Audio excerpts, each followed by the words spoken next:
हरे कृष्णा। जय श्री राम। सभी को सादर प्रणाम। श्रीमद् वाल्मीकि रामायण सत्र संख्या 92 में सभी भक्तों का स्वागत है। हम सभी यहाँ पर अयोध्या कांड अध्याय संख्या 4 सत्र संख्या 4 आज के सत्र में श्रवण करेंगे। करीब 40 से अधिक छंद है इस अध्याय में। जैसा कि सत्रों का प्रारूप है, बहुत ही संक्षिप्त पुनरावृत्ति पिछले सत्र की अध्याय संख्या 3 में, जहाँ 45 से अधिक छंद थे, हमने श्रवण किए किस प्रकार भगवान राम के राज्याभिषेक की तैयारी से समस्त नगर कौतूहल प्रसन्नता का वर्धन कर देने वाले कार्यकलापों में मग्न हो गया है। वामदेव और वशिष्ठ के मार्गनिर्देशन में सुमंत्र उनके द्वारा कही गई प्रत्येक आज्ञा का पालन कर रहे हैं। महाराज दशरथ स्वयं राज दरबार में राम को आमंत्रित करते हैं, उनको शुभ सूचना समाचार देते हैं और उसके उपरांत सभी अपनी अपनी तैयारियों में लग जाते हैं। आज के सत्र में हम श्रवण करेंगे महाराज दशरथ के जीवन का पूर्वाभास। वाल्मीकि मुनि कहते हैं यहाँ पर महाराज दशरथ का पूर्वाभास, जिसमें हम श्रवण करेंगे किस प्रकार महाराज दशरथ पुनः एक बार राम को एकांत में आमंत्रित करेंगे और अपने कुछ हृदय के उद्गार को व्यक्त करते हैं। तदुपरांत भगवान राम माता कौशल्या, सुमित्रा, लक्ष्मण और सीता से मिलने जाते हैं और पिता द्वारा कहे गए उद्गार का वर्णन उन्हें सरल शब्दों में व्यक्त करते हैं। तो यह संपूर्ण वार्ता मंगलाचरण के दो छंदों के बाद एक एक श्लोक का वाचन, श्रवण, पठन करते हुए आगे बढ़ेंगे। ओम अज्ञानतिमिरान्धस्य ज्ञानाञ्जनशलाकया चक्षुन्मीलितं येन तस्मै श्री गुरुवे नमः। जय श्री कृष्ण चैतन्य प्रभो नित्यानंद, श्री अद्वैत गदाधर श्रीवासादि गौर भक्तवृंद। हरे कृष्णा कृष्ण कृष्णा हरे हरे, हरे राम राम राम हरे हरे।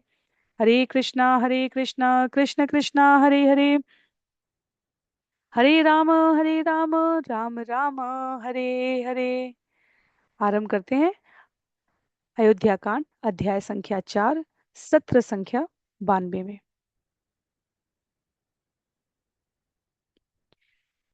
गतेष्वत नृपो भूय पौरेषु सह मन्त्रिभिः मन्त्रयित्वा ततश्चक्रे निश्चयज्ञ स निश्चयम्। कहते हैं आचार्य यहाँ पर पूर्ववासियों के चले जाने के उपरांत महाराज दशरथ पुनः मंत्रियों के साथ परामर्श कर राम अभिषेक के काल के समय संबंध में, तैयारियों के संबंध में, विभिन्न प्रकार के बारीक बिंदुओं को जानने के संबंध में निश्चय करते हुए चर्चा कर रहे हैं। क्या कहते हैं? श्व एव पुष्यो भविता श्वो अभिषेच्यस्तु मे सुत रामो राजीव ताम्राक्षो यौवराज्य इति प्रभो। कहते हैं मंत्रीगणों से स्मरण रहे, कल ही पुष्य नक्षत्र है, अतः हमारी व्यवस्था, हमारी तैयारियां इस प्रकार हो कि कमल लोचन पुत्र श्री रामचंद्र का युवराज पद के लिए राज्य अभिषेक कल के समय काल मुहूर्त में, जैसा वामदेव और वशिष्ठ मुनि द्वारा बताया गया है, संपूर्ण हो जाए। अथान्तर्गृहमाविश्य राजा दशरथस्तदा सूतमाज्ञापयामास रामं पुनरिहानय। और इस प्रकार मंत्रियों से मंत्रणा करने के उपरांत महाराज दशरथ अंतःपुर में प्रवेश करते हैं, पर वहां पहुंचकर वह पुनः विचार करके सुमंत्र को आज्ञा देते हैं कि श्री राम को पुनः मेरे पास एक बार ले आओ। तो अभी राज परिवार के सदस्यों के संग वार्ता नहीं हुई है महाराज दशरथ की, पर राज दरबार में जो चर्चा हुई, मंत्रियों के साथ जो नीति निर्देशक तत्व समझने और समझाने के उपरांत अंतःपुर में प्रवेश करने के बाद सुमंत्र को भेजकर महाराज दशरथ पुनः एक बार राम के दर्शन करना चाहते हैं, उनसे वार्ता करना चाहते हैं। क्या कहते हैं? प्रतिगृह्य स तद्वाक्यम सूत पुनरुपाययो रामस्य भवनं शीघ्रं रामम आनयितुम पुनः। सुमंत्र महाराज की आज्ञा को शिरोधार्य करते हुए भगवान श्री राम को पुनः लाने के लिए शीघ्र ही राम के भवन की ओर प्रस्थान करते हैं। सुमंत्र भी किंचित विस्मित है कि अभी तो कुछ समय पूर्व ही महाराज दशरथ ने राम के दर्शन किए, उनको सूचना समाचार दिया और तदुपरांत पुनः आग्रह पूर्वक बुला लाने के लिए कह रहे हैं। तो जब भगवान राम के दरबार पर स्थित द्वारपालों को यह ज्ञात होगा तो वो कैसे प्रतिक्रिया करेंगे? उल्लेख कर रहे हैं वाल्मीकि मुनि बताते हुए, द्वास्थैरावेदितं तस्य रामायागमनं पुनः श्रुत्वैव चापि रामस्तं प्राप्तं शंकान्वितोऽभवत्। जब द्वारपालों ने सुमंत्र के पुनः आने का संवाद कि महाराज दशरथ ने आपको आमंत्रित किया है, राम जी से कहा, तो राम जी यह संवाद सुनकर किंचित शंकित हुए। उनके हृदय में विचार आया, पर उस विचार को अपने हृदय में ही धारण करते हुए यहाँ लिखते हैं, प्रवेश चयनम त्वरितम रामो वचनम अब्रवीत यदा गमन कृत्यम ते भूयस्तद अब्रूह्य शेपत। कहते हैं तुरंत सुमंत्र को बुलाया जाए, और सुमंत्र के आने पर कहा, आपका आगमन किस कारण से हुआ है? भूयस्तत अब्रूह्य शेषत, क्या शेष रह गया, क्या नहीं हो पाया मेरे द्वारा पुनः किसी प्रकार की सेवा कार्य पिता को आवश्यकता है? कहते हैं तमुवाच ततः सूतो राजा त्वां दृष्टुमिच्छति श्रुत्वा प्रमाण मत्तत्वं गमनायेतराय वा। और सुमंत्र ने कहा, हे श्री राम, मैं भी आपके जितना ही विस्मित हूँ। महाराज ने मुझे मंत्रियों की मंत्रणा के उपरांत अंतःपुर में प्रवेश करने के पश्चात दूतों से भेजकर यह निवेदन किया है कि वह आपको पुनः देखना चाहते हैं, और उनके इस निवेदन के लिए मैं आपके समक्ष पुनः उपस्थित हुआ हूँ, आपको महाराज दशरथ के समीप ले जाने के लिए।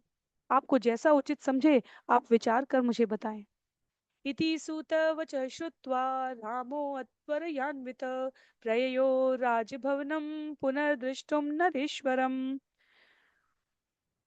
तो श्री राम जी को, भगवान श्री राम को ज्ञात हुआ कि पिता पुनः मिलना चाहते हैं, तो उन्होंने शीघ्रता पूर्वक सुमंत्र के संग प्रस्थान किया है महाराज दशरथ के महल में उनसे मिलने के लिए। कहते हैं तम श्रुत्वा समनुप्राप्तम रामम दशरथो नृप प्रवेशयामाश गृहं विवक्षु प्रियमुत्तमम। और श्री राम आ गए हैं यह समाचार प्राप्त होते ही महाराज दशरथ उनसे गुप्त वार्ता करने के लिए उन्हें अपने निज कक्ष में लेकर गए हैं। यहाँ लिखा है प्रवेशयामाश गृहम विवक्षु प्रियमुत्तमम, अत्यंत प्रिय राम को अपनी गुह्य वार्ता प्रेषित करने के लिए, उनसे संवाद करने के लिए, बातचीत करने के लिए महाराज दशरथ उन्हें निज कक्ष लेकर जाते हैं।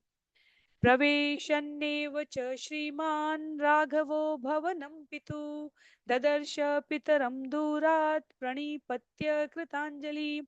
भगवान श्री रामचंद्र के द्वारा पिता के भवन में प्रवेश करते समय दूर से ही उनको देखकर प्रणाम किया गया है, और महाराज प्रतीक्षा ही कर रहे हैं अपने निज कक्ष में ले जाकर वार्ता करने के लिए। तो उल्लेख आता है दूर से प्रणाम करते राम को देखकर पिता को अतीव आनंद की प्राप्ति हुई है।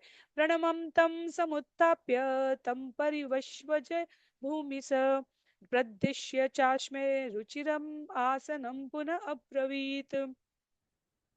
समीप पहुंचने पर भगवान राम, जिन्होंने दूर से देखकर प्रणाम किया था, यहाँ पृथ्वी पर गिरकर दंडवत प्रणाम किया है। अब राम के उठने की प्रतीक्षा किए बिना महाराज दशरथ ने झुककर राम को उठाया है और अपने गले हृदय लगाकर बैठने का आसन दिया है। महाराज कुछ कहना चाहते हैं। राम वृद्धोष्मि दीर्घायु भुक्ता भोगा मयेप्सिता अन्न बद्भी कृतशतैस्तथेष्टं भूरि दाक्षिणे। ऐसा प्रतीत होता है महाराज दशरथ को अंदर से पूर्वाभास है कि उनके पास समय अत्यधिक कम शेष रह गया है, और वह शीघ्रता पूर्वक कार्यों को संपादित करना चाहते हैं। राम के उठने की प्रतीक्षा किए बिना उन्होंने उसे उठाया है, हृदय से लगाया है, समीप बैठाया, और कहते हैं कि राम अब मैं वृद्ध हो गया हूँ, मैंने बहुत दिनों तक इस राज्य का सुख भोगा है, अन्न दान पूर्वक विपुल दक्षिणा देकर सैकड़ों यज्ञ भी किए हैं। जातमिष्टम अपत्यम में त्वमद्यानोपमं भुवि दत्तम इष्टम गीतम च मया पुनर् पुरुष सत्तम। और वह शीघ्रता पूर्वक राम को कहते हैं, मैंने अनेक अवसरों पर यज्ञ तप दान अन्न वितरण किया है। हे पुरुष श्रेष्ठ, पृथ्वी तल पर उपमा रहित तुम जैसे सुपुत्र को पाकर मेरे उन सभी कार्यों का परिणाम ऐसा लगता है सार्थक हो गया है। हे नरश्रेष्ठ, मैंने बिना विचार किए अत्यंत उदारता से दान दिए, यज्ञ किए, वेदाध्ययन किया, और लगता है ये सब कुछ सार्थक हो गया। अनुभूतानि चेष्टानि मया वीर सुखान्यपि देवर्षि पितृ विप्राणाम अनृणोष्मि तथात्मनः। हे वीर, जहां तक सुख किया जा सकता है वहां तक मैंने सुख भोगा है। वास्तव में यदि मैं कह सकूं तो ऐसा कोई सुख नहीं है जो मैंने इस धराधाम पर भोगा ना हो। इससे अधिक सुख भोगने के लिए अब शेष नहीं रह गया है। और यज्ञ दान तप के द्वारा मैं देवताओं के, ऋषियों के, पितृ ऋण से, ब्राह्मणों से, आत्म ऋण से सबसे मुक्त हो चुका हूं। न किंचिन मम कर्तव्यम तवान्यत्राभिषेचनात् अतो यत्त्वामहं ब्रूयाम तन्मे त्वं कर्तुमर्हसि। यह केवल तुम्हारे अभिषेक को, यह राज्य अभिषेक का एक उत्तरदायित्व है जो मेरे लिए अब करना शेष रह गया है। अतः अब मैं तुमसे कुछ कहना चाहता हूँ और उसे ध्यान पूर्वक सुनो। महाराज दशरथ वानप्रस्थ अवस्था की ओर, किस प्रकार इस भौतिक जगत में गृहस्थ आश्रम में रहना चाहिए और वानप्रस्थ की ओर प्रवेश करना चाहिए, इसका उदाहरण प्रस्तुत कर रहे हैं। जब तक मेरे लिए उत्तरदायित्व रहे, कर्म रहे, तब तक मैंने गृहस्थ आश्रम में स्वीकृत, संस्तुत सुख भोग की अवस्था को जीने के उपरांत अब जब त्याग का समय आया तो मैं पूर्णतः प्रस्तुत हूं। मानसिक रूप से, सामाजिक रूप से, व्यक्तिगत रूप से मैं इस सुख का, ऐश्वर्य का त्याग करते हुए अब इस पद और उत्तरदायित्व के लिए तुम्हें नियुक्त करना चाहता हूं। अनुपम उदाहरण है यह महाराज दशरथ के द्वारा। अद्य प्रकृति सर्वास्त्वामीक्षन्ति नराधिपम अतस्त्वाम युवराजा नाम अभिषेक्ष्यामि पुत्रक। कहते हैं प्रजाजनों की भी यही इच्छा है कि अब आप उनके राजा बने, सम्राट बने, हे वत्स। इसलिए मैं आपको इस युवराज पद पर अभिषेक करने के लिए आज सूचित किया था। अपि चाद्य शुभान राम स्वप्ने पश्यामि दारुणान सन्निर्वाता महोल्काश्च पतिता ही महास्वना। और अब अपने हृदय के पूर्वाभास को व्यक्त करते हुए महाराज दशरथ कहते हैं कि यही एकमात्र कार्य शेष है, पर पता नहीं क्यों मुझे ऐसा भय है कि इसमें कुछ विघ्न हो सकता है। पिछले कुछ दिवसों से मुझे रात्रि काल में भयंकर अशुभ स्वप्न दिखाई दे रहे हैं। आकाश में बड़े भीषण शब्द के साथ वज्रपात के उल्का पात होती इस वर्षा को देखकर मैं भयभीत हो गया हूँ। अवशिष्टब्दं च मे रामं नक्षत्रं दारुणैर्ग्रहे आवेदयन्ति दैवज्ञा सूर्यांगाकारहुभिः।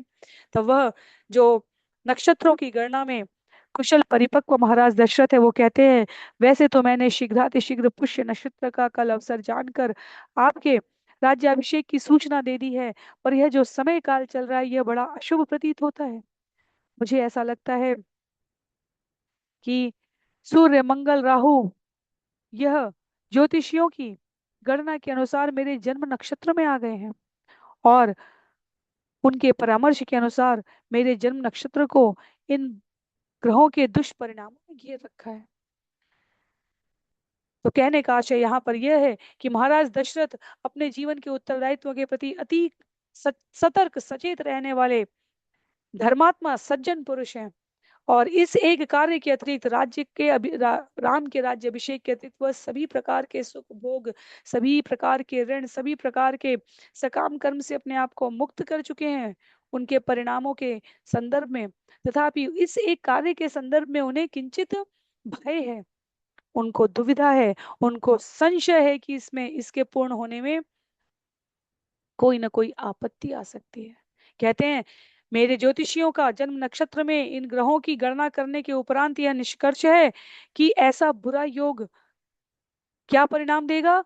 प्रायेण ही निमित्तानाम ईदृशानाम समुद्भवे राजा ही मृत्युम अवाप्नोति घोराम वापद मृष्यति। प्राय ऐसा बुरा योग होने पर ज्योतिषियों का निष्कर्ष है कि या तो राजा की मृत्यु होती है या उस पर कोई भारी विपत्ति पड़ती है। वाल्मीकि मुनि यहाँ पर अभी अगले कुछ अध्यायों में हम मंत्रा के बारे में श्रवण करेंगे, कैकेयी के दो वरदानों के बारे में श्रवण करेंगे, भगवान राम के वन गमन के बारे में श्रवण करेंगे, भरत के आगमन के बारे में। ये सब विषय अत्यंत गंभीर, दुरूह और हृदय को विचलित करने वाले हैं, पर इसका पूर्वाभास धर्मपरायण राजा को पूर्ववत ही हो चुका है। कहते हैं तदा बद्देव मे चेतो न विमुंचति राघव तावदेवाभिषिञ्चस्व चला ही प्राणिनां मति। महाराज दशरथ को भय इस बात का नहीं है कि उन पर कोई विपत्ति आने वाली है या उनकी मृत्यु आने वाली है। वे कहते हैं हे राघव, मैं चेत अवस्था में चेतना से युक्त रहते हुए तुम्हारा अभिषेक करना चाहता हूँ। क्योंकि कहते हैं ही प्राणी नाम मति, मनुष्य की बुद्धि ही मना करते हैं। कहते हैं उसका कोई भरोसा नहीं है, कब मनुष्य की मति उसे धोखा दे दे ये कोई विधाता भी नहीं कह सकता। तो इसलिए मैं बिना किसी विपत्ति के, विपत्ति आए तो आए, मृत्यु आए तो आए, पर मेरा जो कर्तव्य है उसको मैं संपादित कर पाऊं, इसलिए मैं सतर्क रहते हुए चेतना युक्त प्रसन्नता से तुम्हारा राज्यभिषेक करना चाहता हूँ। अद्य चंद्रोऽभ्युपगत पुष्यात् पूर्वं पुनर्वसुं स्व पुष्प क्षमा कीजिए स्व पुष्य योगम नियतम वक्ष्यन्ते दैव चिंतका तत्र पुष्ये विषिञ्चस्व मनस्त्व अयतीव माम श्वस्त्वा अहम अभिषेक्ष्यामि यौवराज्ये परंतप। और ज्योतिषियों ने बतलाया ये पुनर्वसु नक्षत्र शुभ है, कल पुष्य नक्षत्र आ जाएगा और पुष्य नक्षत्र अभिषेक के लिए अति उत्तम है। इसलिए मैं तुम्हारे अभिषेक के लिए व्यग्र हूँ राम। मेरी इच्छा है कि कल ही शीघ्रातिशीघ्र तुम्हारा अभिषेक हो जाए। हमने देखा कि राम को बुलाने से पूर्व भी, मंत्रणा कक्ष छोड़ने से पूर्व भी मंत्रियों के संग परामर्श में महाराज दशरथ सुनिश्चित कर देना चाहते हैं कि कल के मुहूर्त काल में यह शुभ घटना संपादित हो जाए, कोई विघ्न ना आए। तस्मात् त्वयाद्य प्रभृति निषेयं नियतात्मना सवद्वोपवस्तव्या दर्भप्रस्थशायिनाम्। अतः तुम सस्त्रीक नियमानुसार व्रत उपवास करके पत्थर की चौकी पर कुश बिछाकर शयन करना आज से ही। तो क्या राजक धर्म के रूप में त्याग आवश्यक है, उसको यहाँ पर महाराज दशरथ राम को सूचित करते हुए बता रहे हैं। व्रत उपवास आज से ही आरंभ कर दो, कुश बिछाकर पत्थर की चौकी पर शयन करना, अर्थात सभी प्रकार के संयम नियम निग्रह का पालन करना। आगे कहते हैं छंद संख्या 24 में सुहृदश्चामृतास्तत्त्वां रक्षन्त्वद्य समन्तत भवन्ति बहुविघ्नानि कार्याण्येवं विधानि हि। अत्यंत सावधानी पूर्वक तुम्हारी रक्षा हो ऐसा तुम्हारे मित्रों का कर्तव्य है, क्योंकि इस प्रकार के कार्यों में अनेक विघ्न आ सकते हैं, इसकी संभावना बनी रहती है। वर्तमान में भी हम देखते हैं हमारे पूर्वज, हमारे घर के बड़े वयोवृद्ध हमें किसी भी शुभ अवसर पर, विवाह के अवसर पर, सुंदर समाचार के अवसर पर, संतानोत्पत्ति के अवसर पर, कहीं गमन आगमन करने जाने और आने के क्रम में अत्यधिक विनम्रता पूर्वक संयम के साथ व्यवहार करने की शिक्षा देते हैं, स्मरण कराते हैं। कह रहे हैं आचार्य यहाँ पर कि महाराज दशरथ भी राम से यही कह रहे हैं, ये अत्यंत शुभ अवसर है राम, और इसमें अनेकों प्रकार के विघ्न आने की संभावना हो सकती है। इसलिए अपने आप को सुरक्षित करो, नियम संयम निग्रह का पालन करो। तुम्हारे मित्र तुम्हारी रक्षा करें, ये उनका कर्तव्य है। और अगले श्लोक में जाते हुए कह रहे हैं विप्रोषितश्व भरत यावदेव पुरादित तावदेवाभिषेकस्ते प्राप्त कालो मतो मम। भरत वैसे तो अपने ननिहाल में मामा के घर पर है, पर उनके लौटने के पूर्व तुम्हारा अभिषेक हो जाए ऐसी मेरी इच्छा है, क्योंकि मेरे पूर्वाभास मुझे अत्यधिक विचलित कर रहे हैं। कामम खलु सतामृते भ्राता ते भरत स्थित ज्येष्ठानुवर्तिम धर्मात्मा सानुक्रोशो जितेंद्रिय। कहते हैं यहाँ पर वो भरत जो ननिहाल में है, जो अपने ज्येष्ठ भ्राता के कथनानुसार कार्य करने वाले हैं, जो अत्यधिक सज्जन है, धर्मात्मा है, दयालु है, जितेंद्रिय हैं, उनसे मुझ तुम्हें और इस राज्य को कोई भय नहीं है। और उनके न होने के कारण मैं उनकी राज्य अभिषेक के समय तक प्रतीक्षा भी नहीं करना चाहता। किंतु चित्तम मनुष्याणाम अनित्यम इति मे मति सताम तु धर्म नित्वानाम कृत शोभी च राघव। पर मेरा मन अत्यंत चंचल है, मैं उनकी प्रतीक्षा करना चाहूं तो भी नहीं करना चाहता, क्योंकि कहीं ना कहीं मुझे विचलित कर देने वाले ये पूर्वाभास संकेत कर रहे हैं कि कोई विपत्ति आने वाली है। धार्मिक एवं साधु पुरुष का मन भी कभी कभी विचलित हो जाता है। इसलिए इत्युक्त सोऽभ्यनुज्ञात शोभाविन्ये अभिषेचने व्रजेति राम पितरम अभिवाद्याभ्य याद गृहम। महाराज दशरथ कहते हैं, इसलिए कल तुम्हारा राज्य अभिषेक हो जाए, ऐसी सभी प्रकार से उपयुक्तता बनी रहे, उपयोगिता बनी रहे, अभी के लिए अपने भवन जाओ। और पिता की ऐसी आज्ञा पाकर श्री रामचंद्र उन्हें प्रणाम कर अपने भवन को प्रस्थान करते हैं। प्रविश्य चात्मनो वेश्म राज्ञोदिष्टेभिषेचन तत्क्षणेन च निष्क्रम्य मातु अंतपुरम नयो। घर पहुंचने के उपरांत श्री राम महाराज दशरथ द्वारा कहे गए वचनों का पालन करने के लिए जैसा उन्हें बताया गया था वैसा जानकी के समक्ष निवेदित करते हैं, करना चाहते हैं। पर वहां जानकी उपस्थित नहीं थी, और यह जानकर कि जानकी कौशल्या के भवन में है, वह माता के भवन में चले जाते हैं। तत्र ताम प्रवणामेव मातरम सौमवासिनीम वाग्यताम देवतागारे ददर्शा याचतिम श्रियम। और माता कौशल्या कैसे वर्णन की गई है यहाँ पर? कहा गया, रेशमी वस्त्र पहने देव मंदिर में बैठी, मौन व्रत धारण की हुई, क्योंकि सूचना समाचार तो उन्हें दूर से प्राप्त हुआ था, इसलिए श्री राम के अभ्युदय के लिए, उनके उत्कर्ष के लिए, मंगल कामना के लिए वह प्रार्थना करती हैं। प्रागेव चागता तत्र सुमित्रा लक्ष्मणस्तथा सीता च नायिता श्रुत्वा प्रियम रामाभिषेचनम। क्योंकि राम महाराज दशरथ के साथ थे, हमने मंत्रियों की मंत्रणा के समय उन्हें कक्ष में पाया, और उसके उपरांत सुमंत्र को पुनः भेजकर भगवान के साथ वार्ता करने और पूर्वाभास के श्रवण पठन की इस चर्चा को हमने श्रवण किया। इस बीच अन्यों को भी ज्ञात हो गया था, तो वे सभी श्री राम के अभिषेक का वृत्तांत जानकर लक्ष्मण सुमित्रा वहां पहले से उपस्थित थे। मैया कौशल्या ने सीता को भी बुला लिया था, और इसलिए जब भगवान राम माता के भवन पर पहुंचते हैं, तब उन्हें वहां केवल माता कौशल्या नहीं, अपितु सुमित्रा, लक्ष्मण और सीता भी मिलते हैं। तस्मिन् काले हि कौशल्या तस्या वामि तीक्ष्णा सुमित्रयान्वास्यमान सीतया लक्ष्मणेन च श्रुत्वा पुष्येण पुत्रस्य यौवराज्याभिषेचनं प्राणायामेन पुरुषं ध्यायमाना जनार्दनम। तदुपरांत भगवान श्री राम के वहां पहुंचने पर माता कौशल्या, जिन्होंने पुष्य नक्षत्र में अभिषेक किए जाने का संवाद श्रवण किया था, वह पुराण पुरुष नारायण का ध्यान करते हुए पुत्र की मंगल कामना कर रही थी, और सुमित्रा, लक्ष्मण और जानकी उनके समीप बैठकर उनका अनुमोदन कर रहे हैं। तथा सन्नियमामेव सोऽभिगम्याभिवाद्य च उवाच वचनं रामो हर्षयंस्तामिदं तदा। उस समय भगवान श्री रामचंद्र के वहां पहुंचने पर और माताओं को प्रणाम करने के उपरांत हर्षित होकर भगवान श्री राम के द्वारा कुछ वचन कहे गए हैं। अम्ब पिता नियुक्तोऽस्मि प्रजापालन कर्मिण भविता श्वो अभिषेकोऽयं यथा मे शासनं पितु श्वः। कल क्या होगा? पिता नियुक्तो अस्मि, पिता ने मुझे नियुक्त किया है, किस कार्य के लिए? प्रजा पालन कर्मणि, प्रजा का पालन करने के उत्तरदायित्व के लिए। भगवान राम का भाव समस्त मानव जाति को संकेत करता है, मार्गदर्शन करता है। पद की प्रतिष्ठा किस प्रकार कर्तव्य की निष्ठा से जुड़नी चाहिए।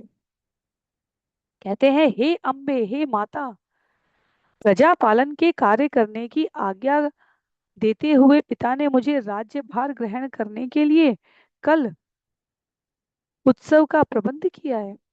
सीतयाप्युपवस्तव्या रजनीयं मया सय एवं मृत्युगुणा व्याधे सह माम उक्तवांशिता। कहते हैं, आपकी वधु सीता को भी मेरे साथ आज रात में उपवास करने की आवश्यकता है। पिता ने कुछ नियमावली बताई है जो उन्हें वशिष्ठादि ऋषियों की सम्मति से प्राप्त हुई है, तो हमें उसकी संस्तुति करनी है, हमें उसका पालन करना है। इसलिए मैं और सीता नियम संयम निग्रह का पालन करेंगे। यानि यान्यत्र योग्यानि शोभावेन्यभिषेचने तानि मे मंगलान्यद्य वैदेह्याश्व कारय। अतः प्रातः काल के अभिषेक संबंधी मंगल स्नानादि कर्म जो कुछ भी मुझे बतलाए गए हैं और कल निर्देशित किए जाएंगे, उन सब का जनक नंदिनी सीता के साथ मुझसे पालन करवाइए। एतश्रुत्वा तु कौशल्या चिरकालाभिकाङ्क्षितं हर्षबाष्पकलं वाक्यम् इदं रामम अभाषत। यह श्रवण करने के साथ ही चिरकाल से राम के राज्य अभिषेक की प्रतीक्षा कर रही माता कौशल्या के नेत्र में आनंदाश्रु आ जाते हैं। राम के सुंदर वचन को सुनने के उपरांत मैया ने अपने मृदु वचनों से कहा, वत्स राम चिरम जीव हतास्ते परिपंथिन ज्ञातेन्मे त्वं श्रिया युक्त सुमित्रायाश्व नंदय। हे वत्स राम, तुम चिरंजीवी हो, तुम्हारे शत्रुओं का नाश हो, तुम राज लक्ष्मी को प्राप्त करो और सुमित्रा के इष्ट बंधुओं को भी हर्षित करो। कल्याणे वत नक्षत्रे मयि जातोऽसि पुत्रक येन त्वया दशरथो गुणेर आराधित पिता। स्मरण करती है मैया कौशल्या कि तुम सुंदर शुभ नक्षत्र में प्रकट हुए हो, उत्पन्न हुए हो और अपने गुणों से तुमने पिता महाराज दशरथ को प्रसन्न किया है। यह मेरे लिए अतीव प्रसन्नता का विषय है। अमोघम वत में शांतम पुरुषे पुष्करे क्षणे ये यमिक्ष्वाकुराज्यश्री पुत्र त्वाम संश्रियस्यति। इतने वर्षों तक, समय काल तक पुराण पुरुष कमल नयन नारायण का जो मैंने व्रत उपवास किया, जो मैंने उनसे प्रार्थना की, उन सब के परिणाम आज सुकृत सफल सिद्ध होते हुए इक्ष्वाकु वंश की यह राज्यश्री तुमको अब प्राप्त होने वाली है। इत्येवमुक्त्वमात्रेदं रामो भ्रातरम् अब्रवीत् प्राञ्जलिं प्रहयामासीन अभवीक्ष्य स मन्निव। माता कौशल्या और महाराज दशरथ के वचनों से विज्ञ जानकारी रखने वाले परिचित भगवान श्री राम ने मैया के हर्षित आनंद मुद्रा को देखने के उपरांत भ्राता लक्ष्मण से विनीत स्वर में हाथ जोड़कर मुस्कुरा कर कहा, लक्ष्मणे मां मया साधं प्रसादी त्वं वसुंधराम द्वितीयं मेन्तरात्मानं त्वामीयं श्रीरुपस्थिता। कहते हैं, हे लक्ष्मण, मेरे साथ इस पृथ्वी का पालन करो। मैं और तुम एक दूसरे की आत्मा है और यह राज्य लक्ष्मी तुम्हारे पास आई है। प्रसादी त्वम वसुंधराम। भगवान राम कहते हैं, वसुंधरा का भोग करने के लिए मैंने अपने आप को नहीं प्रस्तुत किया, पर भ्राता के रूप में तुम्हें देखते हुए, मेरे साथ इस पृथ्वी का पालन करते हुए मैं तुमको इस राज लक्ष्मी का असली भोक्ता समझता हूँ।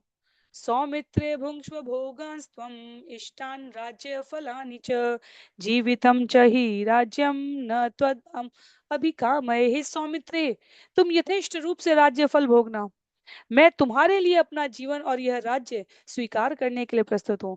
एक दूसरे की आत्मा है, भगवान कहते हैं, अपने लिए और लक्ष्मण के लिए एक दूसरे की प्रसन्नता के लिए जीवन के समस्त सुखों को न्यौछावर करने वाले राम और लक्ष्मण की कथा हम सभी ने किसी न किसी रूप में श्रवण कर रखी है। वाल्मीकि मुनि के इन प्रामाणिक शब्दों की श्रृंखला में हम उस भाव को और पुष्ट होता हुआ जानते हैं। आज के छंद के लिए अंत सत्र के लिए अंतिम छंद है, छंद संख्या 45। कहते हैं, इत्युक्त्वा लक्ष्मणं रामो मातरावभिवाद्य च अभ्यनुज्ञाप्य सीतां च जगाम स्वं निवेशनम। इति चतुर्थ सर्ग। भगवान श्री रामचंद्र इस प्रकार माता से संबोधित करते हैं, लक्ष्मण से अपने वचन निवेदित करते हैं और तदुपरांत दोनों माताओं कौशल्या और सुमित्रा को प्रणाम करते हैं। वहां से वह अब गमन करना चाहते हैं, माता जानकी को अपने संग अपने निवास पर लेकर आ जाते हैं। और इसके साथ महाराज दशरथ के पूर्वाभास का यह सत्र समाप्त होता है, जिसके साथ आज के सत्र के लिए हमारा यह अध्याय समाप्त होने के साथ ही हम सभी अगले सत्र में पुनः इसी क्रम को आगे बढ़ाते हुए अध्याय संख्या 5, सर्ग संख्या 5 श्रवण करने का प्रयत्न करेंगे, जहाँ अयोध्या में उत्सव है, नागरिकों में उल्लास है और साथ ही दुष्ट मंथरा का प्रयास है। तो एक एक श्लोकों का वाचन और श्रवण अगले सत्र में करने का प्रयास करेंगे। आज के लिए सत्र को यहीं पर समाप्त करते हैं। श्री वाल्मीकि रामायण की जय, श्रील प्रभुपाद की जय, श्रील गुरुदेव की जय, अनंत कोटि वैष्णव वृंद की जय, नामाचार्य श्रील हरिदास ठाकुर की जय। सभी को बहुत बहुत आभार। हरे कृष्णा। जय श्री राम।